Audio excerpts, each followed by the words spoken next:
யாரை தெரிவு செய்ய வேண்டும் என்ற ஒரு புரிந்துணர்வோடு நம்பிக்கையோடு இங்கு அணிதிரண்டு வந்திருக்கின்றீர்கள்.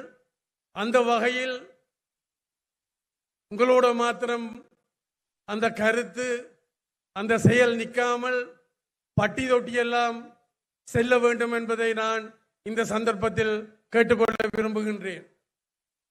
அதாவது கிடைக்கின்ற சந்தர்ப்பங்களை நாங்கள் தவற விடுவோமாக இருந்தால், அதாவது இந்த வர இருக்கின்ற இந்த ஜனாதிபதி தேர்தலில் சரியான தெரிவை செய்ய நாங்கள் தவற விடுவோமாக இருந்தால் இன்னொரு 5 வருடத்திற்கு காத்திருக்க வேண்டும் என்ற கருத்தையும் அவர் கூறியிருப்பார் என்று நினைக்கின்றேன். நான் அதற்கு மேலால் சென்று சொல்ல விரும்புகின்றேன். 5 வருடம் அல்ல, நீங்கள் சரியான எங்களுடைய மக்கள் நாங்கள் சரியானவரை அதாவது சரியானவர் என்று நான் சொல்லுகின்ற பொழுது மாண்புமிகு ஜனாதிபதி ரணில் விக்ரமசிங்க அவர்கள் அடுத்த காலத்துக்கும் தொடர வேண்டும்.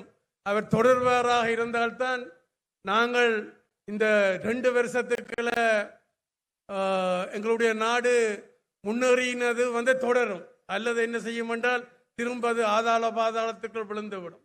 அந்த வகையில் அவற்றை உணர்ந்து நீங்கள் ரணில் விக்ரமசிங்க அவர்களை தெரிவு செய்ய வேண்டும். அதே நேரம் இதான் என்னுடைய கோரிக்கை. என்னுடைய நாடாளுமன்ற உறுப்பினர் தோழர் திலீபன் அவர்கள் ஒரு கருத்தை தெளிவாக சொல்லியிருக்கின்றார். உங்களுடைய வாக்கு பெறுமதியானது. அது எங்களை நம்பி நீங்கள் அந்த வாக்கை செலுத்துகின்ற பொழுது அதற்கு கட்சி என்ற வகையில் நாங்கள் அதற்கு பொறுப்பு.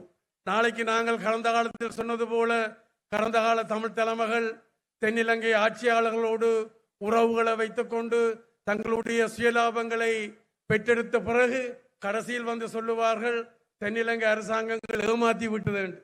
நான் ஒரு காலம் அதை சொல்ல போறதும் இல்லை.